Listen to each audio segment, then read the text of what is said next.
الناس اللي بتحب تسمع قصص البداية أنصحكم تكملوا الفيديو ده للآخر، وما تنسوش تعملوا لايك للفيديو وسبسكرايب للقناة وتكتبولي في التعليقات لو عجبكم الفيديو. وبس كده، هسيبكم بقى مع الفيديو. ازيكم يا بنات، عاملين ايه؟ يا رب تكونوا بخير. الفيديو ده بصراحة مش مترتب له خالص، بس انا كنت حابة اطلع ادردش معاكم شوية بخصوص المحتوى بتاعي وبخصوص القناة وكده، وهشارك معاكم بعض الكومنتات اللي جاتلي خلال الفترة اللي فتحت فيها القناة او اللي نزلت فيها فيديوهات يعني. فكملوا معايا الفيديو للاخر، وممكن تحضروا حاجه تشربوها عشان الفيديو ممكن يطول شويه. بس شوفوا يا بنات، اول حاجه عايزه اقولها لكم ان انا ما كنتش مرتبه خالص ان انا اعمل المحتوى ده. انا ممكن اكون زي بنات كتير ممكن تكون بتتفرج عليا هي نفسها تعمل محتوى او تبدا تعمل قناه على اليوتيوب. فده اللي كنت بفكر فيه قبل ما انزل الفيديوهات. انا عايزه اعمل قناه بقالي كتير جدا، يعني من سنين طويله جدا. تمام. ما كانش في دماغي اصلا. كنت قبل ما اشتغل، بعيدا عن بصوا اي اصوات تسمعوها لان انا صراحه عندي مايك، بس المايك الصوت بتاعه مش عاجبني بصراحه، فان شاء الله اجيب مايك تاني في اسرع وقت. المهم، كان في دماغي ان انا اعمل قناه على اليوتيوب من زمان، بس طبعا التسويف هو اللي عطلني طول السنين دي حاجة. الحاجة التانية، لما قررت اعمل قناة وانزل عليها شغلي، كنت في الفترة دي خلاص بدأت اتعلم او اتعلمت بالفعل، خدت كورس بقى الكورس اللي خدته، وقلت ايه ممكن اعمل قناة واعلم فيها البنات وكده.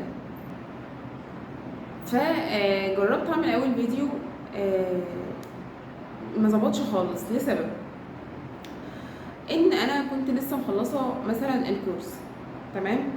فالكورس ده مش قوي كفايه يخليني اقدر اعلم حد تاني، لان انا لسه ما اشتغلتش، لسه ما مارستش المهنه دي. فاهمين؟ فانا بتكلم دلوقتي، مش بتكلم في محتوايا، انا مش بتكلم في الخياطه، او مش بحكي الموضوع، انا بحكي ازاي بدات اعمل الفيديوهات او اعمل قناه ليا او كده. فاهمين؟ المهم، قلت انه لا، والموضوع صعب ان انا اعلم حد، انا ما عنديش الخبره اللي تخليني اعلم حد او انقل له خبره. يعني انا هنقل له ايه؟ انا لسه مبتدئه. ف تغاضيت بقى عن الموضوع، يعني موضوع القناه. فاهمين؟ لان انا ما كنتش عارفه اعمل محتوى ايه. انا عايزه اعمل قناه وكل حاجه، بس مش عارفه ايه المحتوى. في نفس الوقت انا بحب ان انا، يعني انا بحب القعده دي، يعني انا حابه ان انا اطلع اتكلم مع مثلا، حتى لو قله قليله بتتابعني، بس انا حابه ان انا اتكلم كده. قبل ما اتعلم خياطه، وقبل ما يعني اصلا الموضوع الخياطه ده، ما يعني قبل ما اتعلم خياطه وقبل اي حاجه وقبل ما اشتغل، انا كنت حابه من وانا صغيره ان انا اكون مذيعه. تمام. فعندي حب لان انا احط الكاميرا كده واقعد اتكلم قدامها. المهم يا بنات، خلاص ده كان من سنين بقى، خلاص في بدايه ما انا اتعلمت، وما عملتش بقى الفيديوهات ولا حاجه، ولا عملت القناه حتى. فجيت فمن فترة قلت بقى كفاية تسويف وكفاية تأجيل، وكفاية أنا عايزة أعمل الموضوع ده. أنا حابة إن أنا أعمل قناة ويكون ليا متابعين وكده. وخلاص كنت أنا شغالة. تمام. يعني كنت أنا خلاص شغالة كده كده في الخياطة. وفي نفس الوقت انا عايزه اعمل القناه وعايزه اشتغل بقى وكده، وعايزه اعمل محتوى على اليوتيوب وهكذا. وما جاش، يعني ما حطيتش خالص فكره ان انا هشتغل في الخياطه او هقدم محتوى خياطه، ما جاش في دماغي خالص. انا عايزه اعمل حاجه بعيده كل البعد عن المحتوى ده، لعده اسباب. اول سبب منهم واهمهم ان انا الموضوع هياخد مني وقت كبير. انا بكون مثلا بقص الحاجه او بفصلها، ببقى اخده راحتي، بقعد اتلفت حوالين القماش وكده. ف ففكره ان انا قاعده محضره نفسي ان انا هصور، او ان انا يعني الموضوع لما جيت بقى دخلت فيه، لا هو صعب ان انا اشرح لكم ان انا بعمل حاجه. وخصوصا يعني انا حاسه ان انا دخلت في كذا موضوع، هو ده حاسه ان انا دخلت في كذا موضوع والموضوع صعب. بص، نرتب الكلام واحده واحده. لما جيت عملت القناه قلت خلاص انا هبدا، قلت لكم ايه، انا مستبعده موضوع الخياطه ده تماما، لان كنت حاسه ان الموضوع هيبقى صعب. انتوا فاهمين؟ الموضوع بالنسبه لي صعب ان انا اقعد اشرح حاجه او كده، وخصوصا ان الحاجات دي حاجات بتطلب مني مثلا، مش حاجات بتاعتي فهاخد وقت فيها او كده. فخصوصا مع ضغط الشغل ومونتاج، خصوصا مع ضغط الشغل والمونتاج والتصوير وكده، لا الحاجه هتاخد وقت كبير. انا يركز في الشغل يركز في القناه.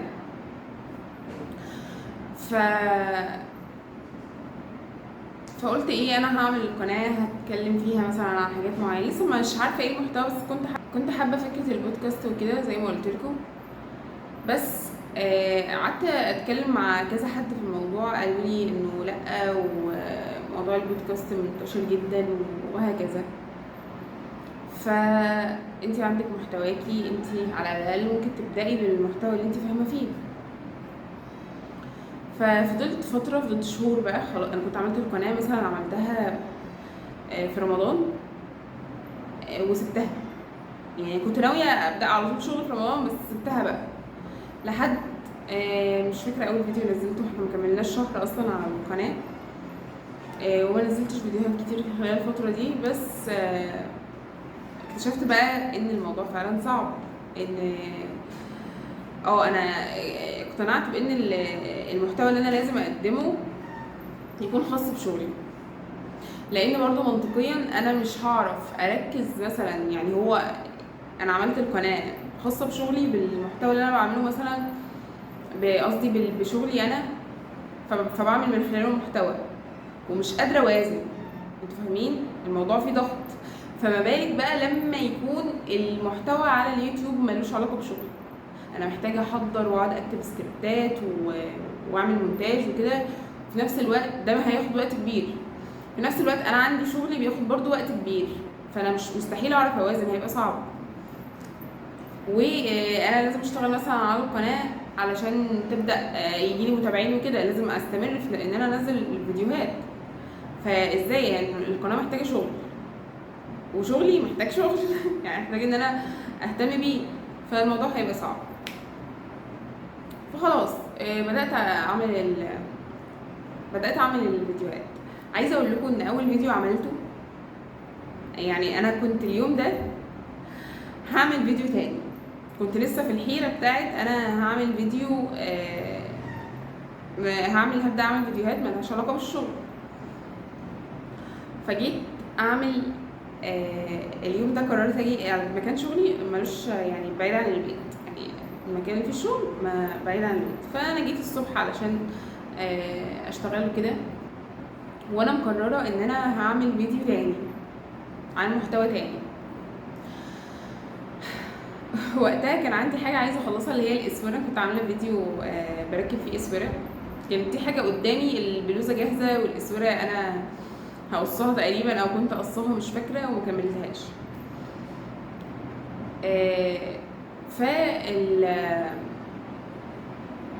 وقتها كان عندي الستاند، استنى اوريكم يا جماعه عشان احكي لكم قصه الستاند ده. شوفوا يا جماعه، هو ده الستاند صغنون خالص يعني. هقول لكم بقى اول ما خلاص عملت الفيديو ده، هو ده الستاند اللي كان عندي. كنت بصور بيه برضو لشغلي، انا عندي صفحه على الفيسبوك بعرض فيها شغلي، تمام، لكن مش بتكلم فيها او حاجه. المهم حطيت الستاند وعلقت فيه الموبايل وحطيته على المكنه هنا جنبي، وبدات اركب الاسوره. الستاند ما كانش مساعد قوي على التصوير، بس سبحان الله والله العظيم يا جماعه، انا كنت كاتبه حتى سكريبت للفيديو التاني اللي كنت هعمله ده، ومحضره له وجاهزه ومش عارف ايه وكده. وقلت ايه طيب، علشان اسمع نصيحه الناس اللي نصحوني، يعني ان انا لازم ابدا بالمحتوى بتاعي. حطيت الستاند وبدات اصور وانا بركب الاسوره. اقسم بالله يا جماعه والله الفيديو ده انا تقريبا ما اتمنتجش فيه حاجه، يعني الحاجات اللي اتمنتجت فيه بسيطه، انا مش فاكره بصراحه منتجت منه ولا لا. اتعمل بمنتهى السهوله، ما خدش وقت في ان انا انزله. هو كان متسهل بطريقه صعبه عكس الفيديو، يعني الفيديو اللي انا صورته ده يومها ده مسحته ما كانش نافع خالص ان هو يعني ينزل.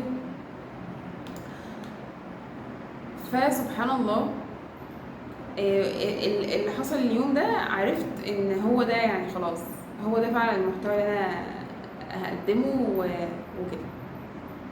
وهستبعد ان انا اعمل محتوى تاني. فجيت عملت بقى الفيديوهات اللي بعد كده. كنت حاسه بقى يا جماعه، هنا بقى بدات احس ان انا محبطه. بدات اصور فيديوهات تانية بنفس الستاند ده كان صغير جدا، ما كانش نافع، ما كانش بعرف احطه على حاجه اصلا. يعني ان انا يعني ممكن اقعد احط مثلا كتب او حاجه علشان ارفع المسافه شويه واحطها واصور مثلا وانا بقص. ف جبت الستاند اللي انا معلقه عليه الموبايل دلوقتي. اكتشفت بقى ان الموضوع حسيت، بصوا انا بتكلم معاكم دلوقتي بمنتهى العشوائيه، ف يعني تغاضوا عن اي حاجه يعني. المهم يا بنات، حسيت ان الفيديوهات بتاعتي عشوائيه، وحسيت ان اللي بيتفرج على الفيديوهات مش بيستفاد. انا فعلا كنت حاسه كده، حاسه ان انا مش عارفه حتى اظبط الزاويه، مش عارفه. لما مثلا بشوف فيديوهات تانية تعليميه بحس ان هم ظابطين، انا فاهمه هم ظابطين الكادر كده. كنت حاسه ان انا لا، مش عارفه اعمل ده، ومش عارفه ليه. انا مش عارفه ليه. يعني مثلا انا بحاول اظبط الكاميرا، بعمل ايه، انا حسيت ان انا بعمل اللي عليا، بس برضو الفيديوهات مش حلوه. يعني حاسه ان لا، اللي بيتفرج مش هيستفاد حاجه. بس كان بيجيلي متابعين. يعني اول ما عملت القناه كانت عليها شويه ما كملوش ال50 اصلا. فمعنى ان هي تجيب متابعين، اول كام فيديو دول او اول 2 جابوا مشاهدات عاليه عن الفيديوهات اللي انا نزلتها بعد كده، مش عارفه ليه. المهم مع ان المفروض العكس، المفروض مثلا اول فيديوهات دي ما بتتشافش، بعد كده لما الواحد بيفضل ينزل بقى خلاص الفيديوهات بتبدا تتشاف وتجيب متابعين وكده. ف جالي كومنت بقى في الفتره دي،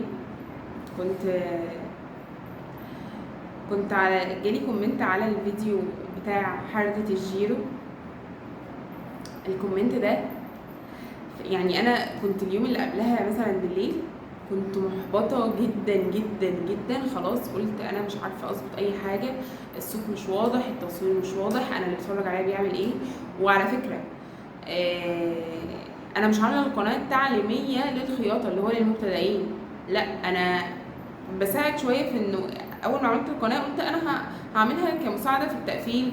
البنات اللي بتبقى يعني بتدور على تقفيل الحاجه بطريقه مظبوطه، مش التعليم من الاول، فاهمين؟ لان الموضوع ده هيبقى اصعب بكتير بالنسبه لي. ف الفيديو بتاع حردة الجيرو ده انا كنت منزله الفيديو ده وعارفه ان مفيش فيديو زيه بيشرح الطريقه اللي انا شرحتها دي نهائي. فجالي كومنت عليه من واحده، عايزه اقراه لكم يا جماعه واقول لكم هو هيفرق معاكم لما اقراه. هي اسمها منى سيد. بجد يا منى انا بشكرك مقدما على الكومنت اللي انت كتبتيه لي، لان هو فرق معايا جدا. هي كاتبالي عايزه اقول لك ان الحمد لله، انا كاتبه هنا، عايزه اقول لك ان الحمد لله شغاله من زمان وبفصل كويس قوي بفضل الله، وده بشهاده العملاء. بس كانت اكتر حاجه بتضايقني هي حردة الجيرو، اول مره افهمها صح منك انتي. انا اتفرجت على فيديوهات كتير جدا مصريين وعرب واجانب، بس اول حد يفهمني حردة الجيرو بالطريقه دي. ربنا يبارك لك في علمك ويحفظك، جزاك الله خيرا. اتمنى تكملي علشان تنفعي ناس تانية، لان واضح انك شاطره، اللهم بارك، وكمان عندك ضمير. بحبك في الله. انا اللي بحبك جدا يا منى، وشكرا على الكومنت بتاعك تاني. الكومنت بتاعك فرق معايا جدا. بصوا يا بنات، زي ما قلت لكم ان انا قبلها كنت حاسه ان انا محبطه، واللي بيشوف الفيديو مش فاهم حاجه وهكذا زي ما انا حكيت لكم. بس بعد الكومنت ده اتاكدت من حاجه واحده انا كنت عارفاها، بس اتاكدت منها بقى بعد الكومنت ده. اللي بيكون عايز يتعلم حاجه، دي نصيحه بقى انا بنصحها لكم والله العظيم، لو حد واحد بس بيتفرج على الفيديو ده وبيستفاد اي حاجه من اللي انا هقولها، انا هكون مبسوطه. اللي بيكون عايز يتعلم حاجه يتعلمها، انتوا فاهمين؟ بيدور على المميزات قبل العيوب. ففكره ان انتي رغم ان انا حاسه ان انا فيديوهاتي عشوائيه، او ممكن اكون انا اللي حاسه كده لان علشان الموضوع جديد عليا، الاذان. المهم يا بنات، ان وصلت بقى لحته ان استوعبت ان اللي بيكون عايز يتعلم حاجه فعلا بيتعلمها، ما بيدورش على الاعذار، بالعكس هو بيدور على المميزات. انتوا فاهمين؟ بيدور على المعلومه بمعنى اصح. فانا كنت بقى بخاطب الناس دي. انا فاكره ان انا لما كنت ببقى، انا ما زلت كلنا واللي بيشتغلوا في المهنه دي بالذات، احنا كل يوم بنتعلم. انتوا فاهمين حاجه؟ وتقريبا في اي مهنه في الدنيا مفيش حد بيشرب المهنه مره واحده او فتره واحده، لا بالعكس هو بيفضل يتعلم على جميع المراحل. فانا فاكره ان انا لما كنت ببقى عايزه ادور على معلومه او كده، وزي ما قلت لكم ما زلت بعمل كده، بدور عليها بمنتهى الشغف. وفعلا انا برضو كنت بشوف فيديوهات لناس كتير قوي علشان اوصل للمعلومه. واكتشفت حاجه تانية، اكتشفت ان المعلومه بتيجي صح بالممارسه والله العظيم. وبرضو دي نصيحه لاي حد، لاي واحده ممكن تكون محبطه من اي شغل هي مقبله عليه او حاجه عايزه تتعلمها. انت مش هتتعلمي الحاجه دي بفيديو، الفيديو ده بيساعدك. انت مش هتتعلمي غير لما تطبقي الحاجه دي ومره واثنين وثلاثه، يعني بجد علشان تعرفي تتمكني منها. بصوا يا بنات، زي ما قلت لكم ان انا في الفيديو ده مش مرتبه الكلام قوي، واللي حكيته لكم في اول الفيديو انا بشارك معاكم الفتره اللي انا متلخبطه فيها. انتوا فاهمين؟ انا لسه يعني مش مستقره على حاجه معينه، مش عارفه هيجي يوم وهسيب المحتوى ده ولا لا. في نفس الوقت انتوا فاهمين حاجه؟